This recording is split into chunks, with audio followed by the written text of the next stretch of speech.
Je m'appelle Julien Campos, j'ai 80 ans et je suis né dans la carrière, à 30 mètres des Concasseurs.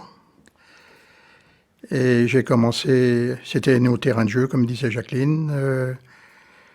À 14 ans, je devais aller travailler dans la chaussure ou menuisier, puis son oncle qui est venu un samedi, il venait souvent le samedi, il demande à mon père, alors ton fils, il a le certif? Ouais, bon, lundi matin au bureau. J'avais à peine 14 ans. Et je me rends compte maintenant qu'ils m'ont mis à travailler. J'avais pas envie de travailler d'ailleurs. Ils m'ont mis petit à petit dans divers endroits pour me préparer à commander plus tard. Enfin, ça me donne cette impression-là maintenant. Alors j'ai commencé au bureau là, avec Monsieur Cheyenne. Et puis de temps en temps, j'allais à la butte voir les gars. Mais je connaissais déjà enfant. J'allais souvent me balader dans la carrière. C'était notre terrain de jeu. Et puis comme mon père était chef de chantier, on savait comment que ça se goupillait, tout ça, quoi. On pourrait revenir sur l'histoire de votre papa et dans quelles conditions en fait il est arrivé à Fougères. Eh bien, il est venu du Portugal en 1932, je crois, et il a travaillé dans divers chantiers. Alors, dans les Côtes du Nord, que ça s'appelait à l'époque. Et puis après, quand il faisait des chemins, il est venu sur Fougères ou autour de Fougères, je ne sais plus trop, et il cassait la pierre à la massette à cette époque-là. Mais avant, fallait la faire tomber. Alors, moi je vous parle de mon papa là, hein, parce que moi j'ai pas fait ça. Il faisait les trous à la masse-coupe, c'est-à-dire qu'il y avait un qui tenait la masse et un autre avec un burin, il tapait, et à chaque fois qu'il avait tapé, l'autre personne tournait le burin d'un quart de tour, puis etc. Au bout d'une heure, il changeait, c'était celui. Entre deux, ils enlevaient les cutines, enfin la poussière avec une barre, on appelait ça une curette. Et il recommençait. Alors c'était l'autre qui tenait la masse et vice versa, quoi, parce que taper pendant une heure à la masse, surtout que le burin était pas bien gros, hein, il faisait, je sais pas moi, 30, 25-30 de diamètre. Enfin, c'est hexagonal, mais enfin c'est. Et puis après ça, il faisait du pochage. Alors c'est peut-être un peu trop long à expliquer parce que ça dépendait de la hauteur, ça dépendait s'il y avait de l'eau, s'il mettait une cartouche avec une mèche et un détaux sur la cartouche, il mettait ça au fond, puis ça partait il se mettait sur le côté, puis ça partait assez loin, environ 30-50 mètres, quoi. Alors, la deuxième cartouche, il la faisait aussitôt parce que le trou n'avait pas chauffé. Et au bruit, il savait s'il fallait en faire 3, 4 ou 5, s'il y avait de l'eau, pas d'eau, si la pierre était dure, pas dure. Enfin, ils avaient l'oreille, hein. Et, et de temps en temps, ils mettaient quand même un beauvoir en bois au fond pour, pendant 10 minutes. Il ressortait, puis il touchait avec la main pour voir s'il était chaud ou pas, quoi. Parce que sinon, à cette époque-là, la chédite était très dangereuse et pouvait exploser toute seule par la chaleur, hein.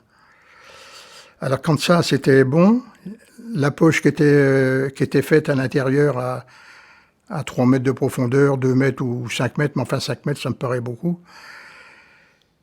Il mettait des cartouches de 100 grammes une à une dans le fond, puis il souquait pour que ça soit bien compact. Alors quand il y avait à peu près entre 15 et 25 kilos d'explosifs, mais ça, je vous parle ça pour un trou, mais des fois il y avait 4-5 trous à 2 mètres d'écart, quoi. Et à la fin, il reliait tout ça. Mais je me rappelle pas. Maintenant, moi, quand j'ai fait, c'était avec du corps détonnant. On reliait tout ça, et puis tout ça sautait d'un seul coup. Et après, les ouvriers, ben, les tâcherons qu'ils appelaient, ils venaient avec la masse, la baramine, la pioche, pour casser la pierre à la massette. Quand je reviens un peu à votre enfance, donc vous dites que vous êtes né dans la carrière, donc vous avez grandi avec la carrière. C'est ça. Et ça vous faisait envie, vous, de travailler là? quand vous étiez gamin? Bah, c'était naturel, hein. Puis en plus, ça me plaisait. À 14 ans, quand même, on n'est pas fait pour travailler. Mais moi, j'étais pas dans le caillou où les parents étaient au bureau, à gauche, à droite.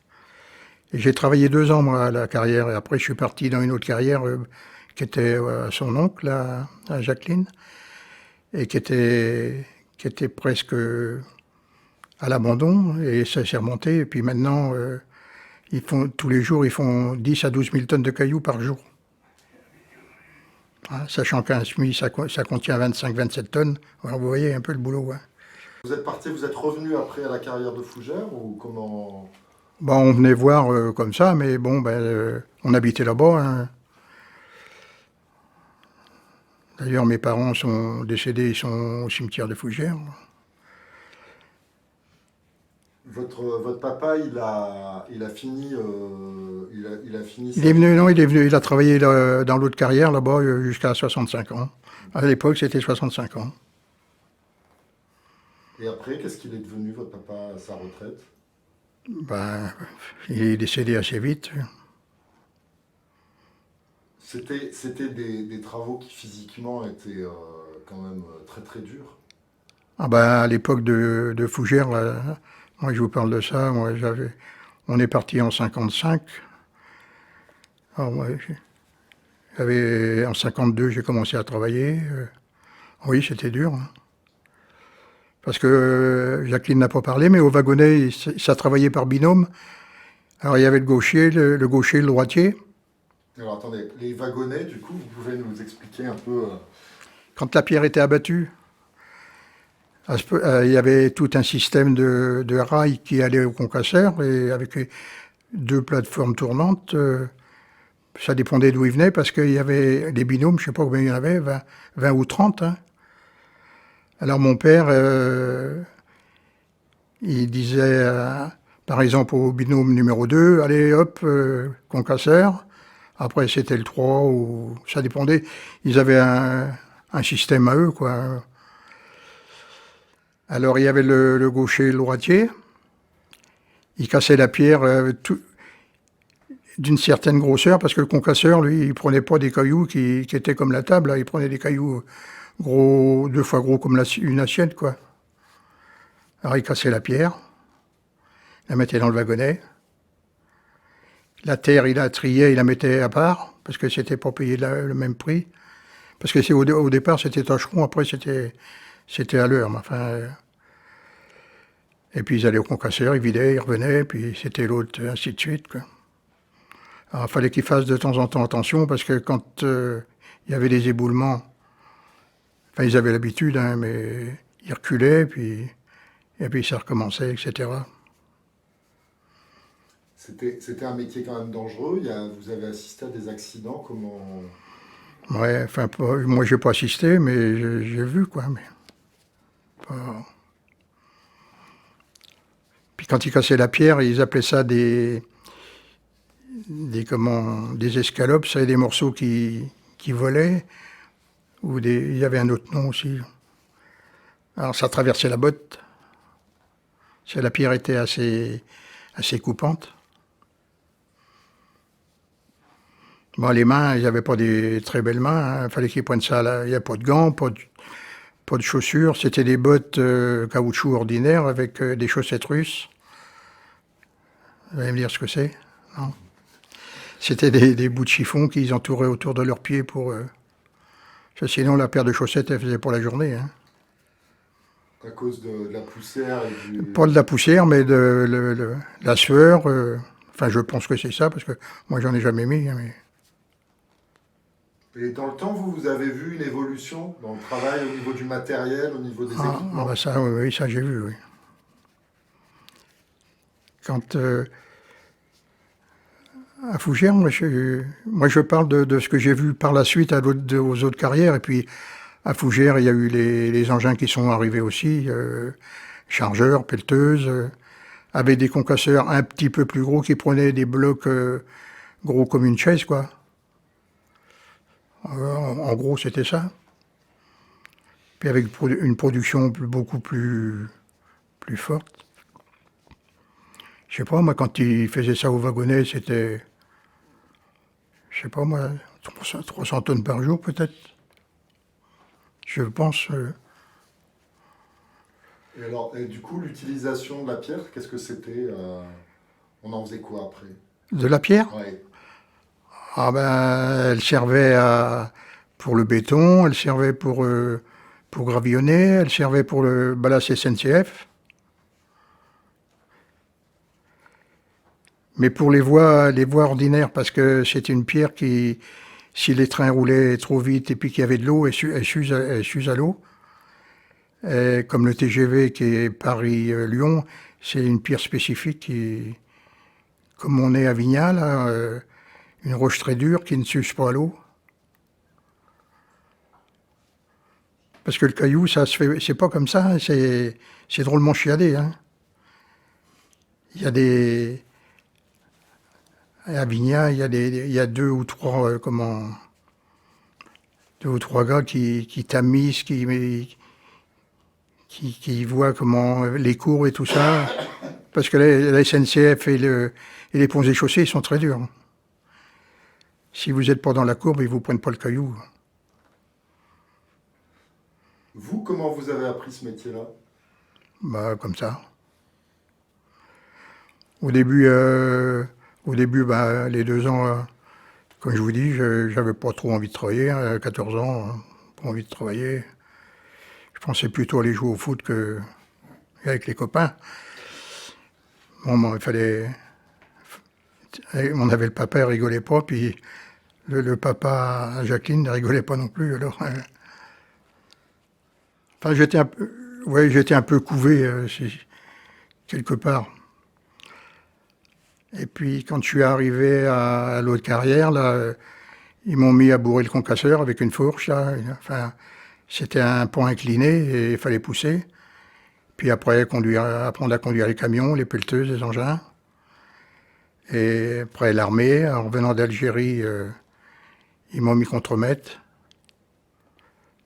avec des ouvriers que je disais vous, et puis qu'il fallait que je commande. Là, ça n'allait pas tout seul. Puis petit à petit, ça s'est fait. Quoi. Après, j'ai pris j'ai fait beaucoup les explosifs.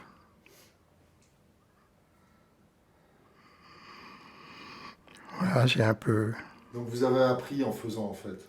en regardant. Enfin, on faisait quand même beaucoup de stages. Hein. Parce que mon père, lui, il n'a pas passé de, de certificat pour apprendre la. Mais nous, on était obligés de le faire. Hein.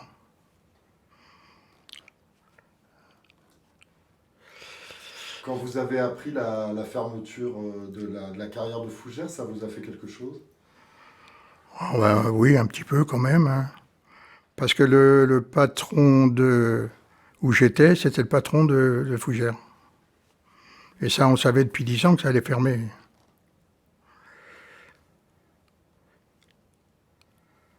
Parce que ça apportait quand même, ça donnait du boulot aux ouvriers,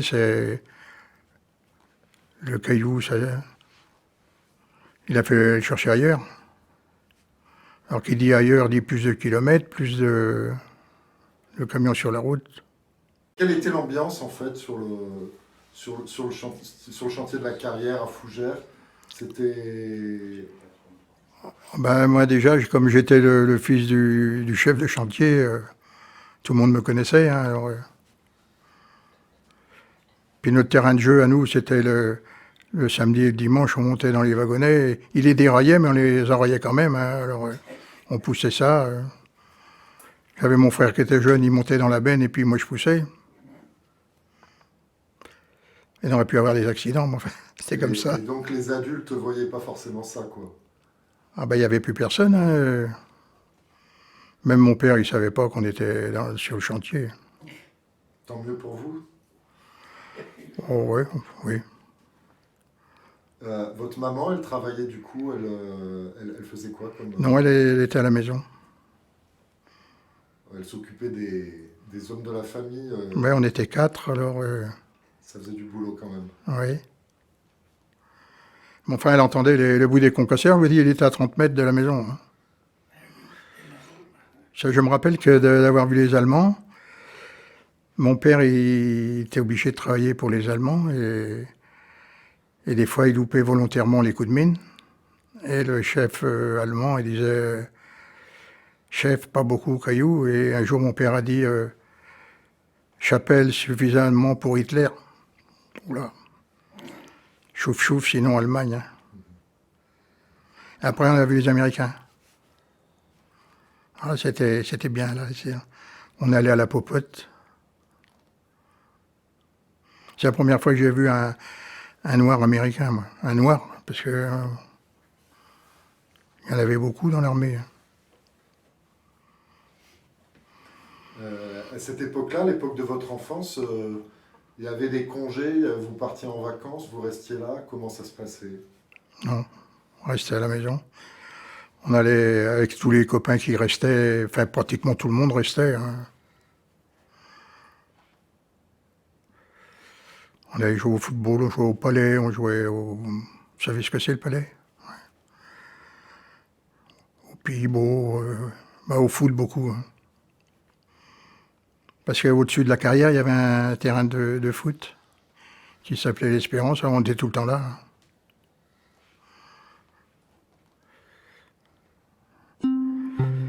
Voilà, pour moi, je ne peux pas vous en dire beaucoup plus. Merci beaucoup, monsieur. Merci.